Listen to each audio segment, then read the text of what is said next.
We have now reached to part six of this six-part interview, and we want to know, Sarah, a little bit about your future aspirations and advice. What are your career aspirations after completing your studies?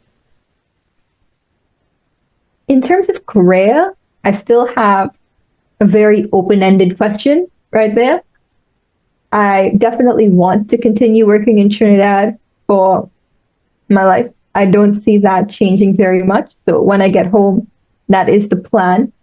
And of course, I want to share the knowledge I've gained here at the University of Auckland. I want to give back to my country because they've given so much to me. And I think that a large reason that I don't have an exact career to say that I want to do a particular job is because I want to use my skills to the best of my abilities wherever they're needed. That is so heartwarming to hear because I didn't want to introduce it like, do you plan on coming back to Trinidad? But you do, and I am so excited to hear about the impact Sarah Tillier will make on Trinidad and Tobago and the Caribbean. So that, you touched on it a little bit, but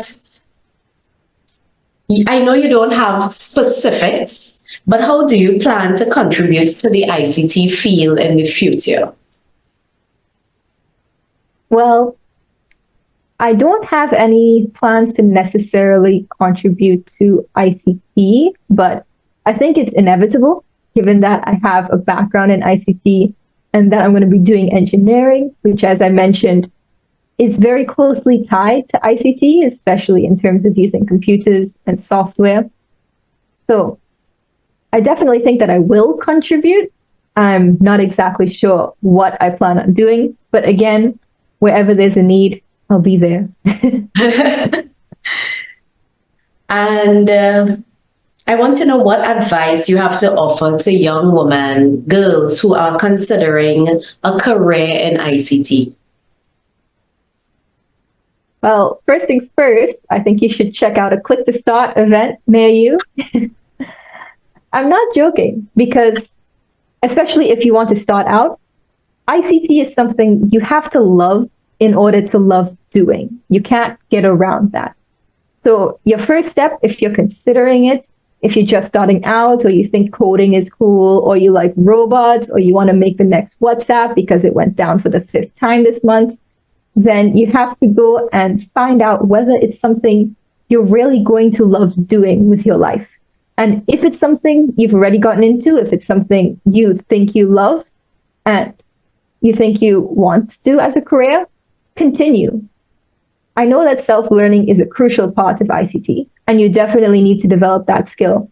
But there's also a social aspect, and that is irreplaceable. And I think one thing I've definitely gained from attending classes or camps or courses in ICT is a support structure of like-minded people that have met there, because that doesn't just help you fix bugs or fill out your resume, but the community itself is a very strong one, especially in Trinidad and Tobago. I find it's very close-knit. And I think that it's important that you join that community and it'll strengthen you and it will strengthen them too. Now, sorry, you're just 20 years old.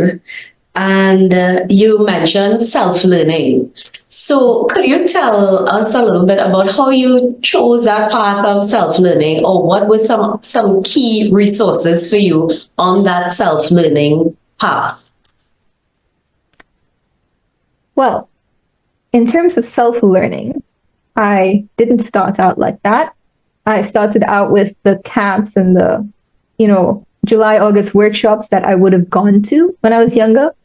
But of course, if you want to continue anything in ICT, you'll find out that eventually you'll end up scrolling on Stack Exchange until you figure out what to do. On which one? Which platform is this?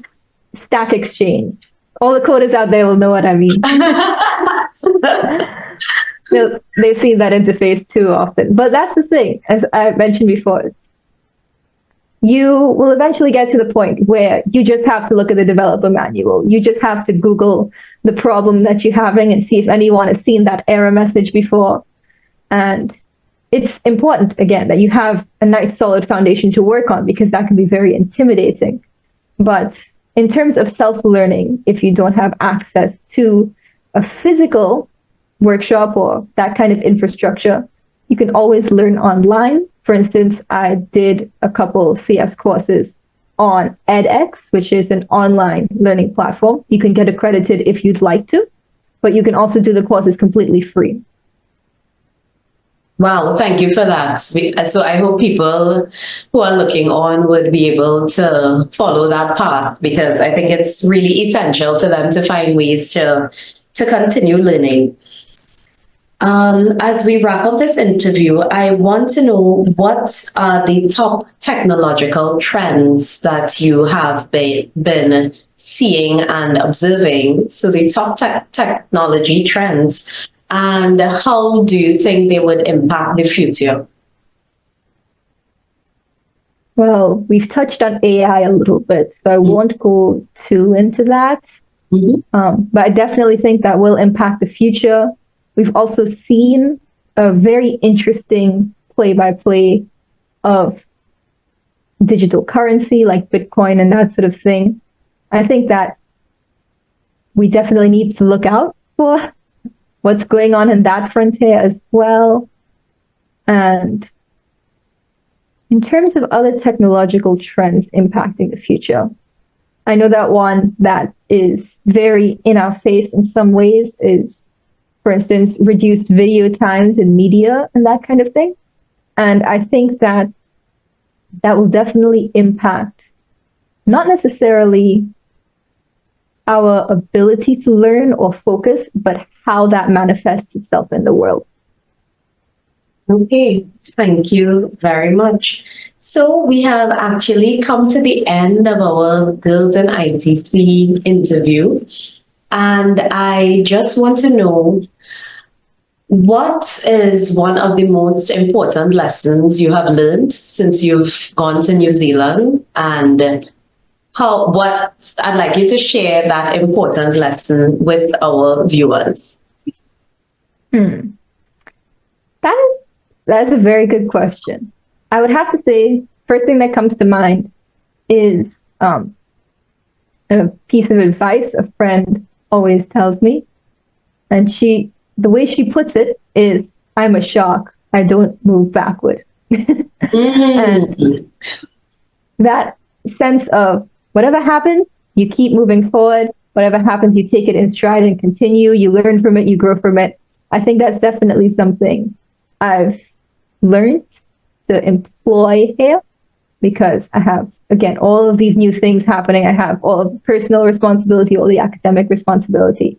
And you won't get it right every day, but that doesn't mean that you should stop and you should worry about it so much so that it takes away from what you're going to do tomorrow.